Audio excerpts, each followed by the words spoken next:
اعوذ باللہ من الشیطان الرجیم بسم اللہ الرحمن الرحیم۔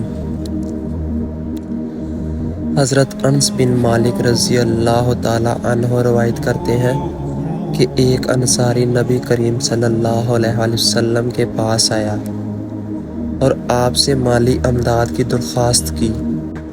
آپ صلی اللہ علیہ وسلم نے ان کا مالی تعاون کرنے کی بجائے ان سے ایک سوال کیا کہ آپ کے گھر میں کچھ سامان وغیرہ ہے؟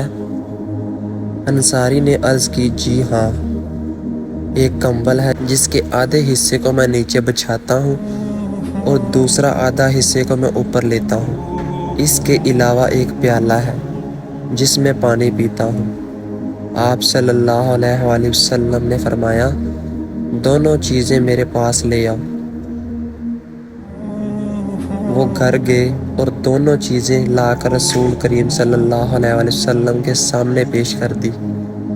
آپ صلی اللہ علیہ وآلہ وسلم نے ان چیزوں کو اپنے ہاتھ مبارک میں لیا اور حاضرین مجلس میں مخاطب کرتے ہوئے فرمایا، یہ دونوں چیزیں خریدنے کے لیے کون تیار ہے؟ ایک شخص نے عرض کی، میں یہ دونوں چیزیں 1 درہم میں خریدنے کو تیار ہوں۔ آپ صلی اللہ علیہ وآلہ وسلم نے فرمایا، کوئی اس سے زیادہ قیمت میں خریدنے والا ہو تو بتائے۔ آپ صلی اللہ علیہ وآلہ وسلم نے یہ بات 2-3 بار دہرائی۔ پھر دوسرا شخص کہنے لگا، میں یہ چیزیں 2 درہم میں خریدنے کو تیار ہوں۔ آپ صلی اللہ علیہ وآلہ وسلم کی خدمت میں 2 درہم پیش کیے۔ آپ صلی اللہ علیہ وآلہ وسلم نے یہ 2 چیزیں 2 درہم میں بیچ دی اور وہ 2 درہم اس انصاری کو دے دیے اور فرمایا، آپ 1 درہم سے اپنے اہل خانہ کے لیے کھانا پینے کا سامان خرید لو اور دوسرے درہم سے بازار سے ایک کلہاڑی خرید کر میرے پاس لاؤ۔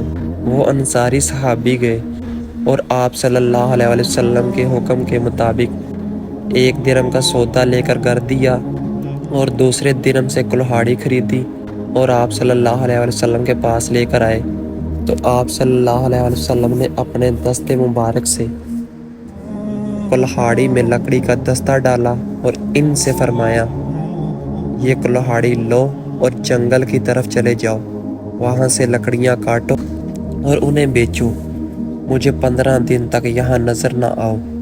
اور انصاری صحابی چلے گئے اور لکڑیاں کاٹ کاٹ کر بیچتے رہے۔ جب ان کے پاس 10 درہم جمع ہو گئے تو انہوں نے اپنے گھر والوں کے لیے کپڑے لیے اور کھانے پینے کی چیزیں خریدی۔ آپ صلی اللہ علیہ وسلم نے ان سے فرمایا، یہ اپنے ہاتھوں سے محنت مزدوری کر کے کمانا دوسروں کے سامنے ہاتھ پھیلانے سے اور قیامت کے دن چہرے پر اس بھیک کا داغ ہونے سے بہتر ہے۔ اولاد آدم میں سے کوئی انسان نے اس شخص سے بہترین روزی نہیں کھا سکتا جو اپنے ہاتھ سے کما کر کھاتا ہو۔ حضرت داؤد علیہ السلام بھی اپنے ہاتھ سے کام کر کر روزی کمایا کرتے تھے۔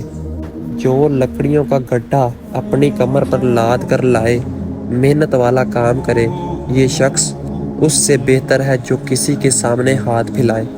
جس کے سامنے اس نے ہاتھ پھیلائے ہیں، چاہے وہ اسے کچھ دے یا نہ دے۔ کہ رسول کریم صلی اللہ علیہ وآلہ وسلم کے صحابہ اپنے کام خود کیا کرتے تھے اور زیادہ محنت مشقت کی وجہ سے ان کے جسم سے پسینہ بہتا، جس کی وجہ سے ان سے کہا گیا کہ اگر تم غسل کر لیا کرو تو بہتر ہوگا۔ اللہ تعالیٰ عمل کرنے کی توفیق عطا فرمائے، آمین یا رب العالمین۔ جزاک اللہ۔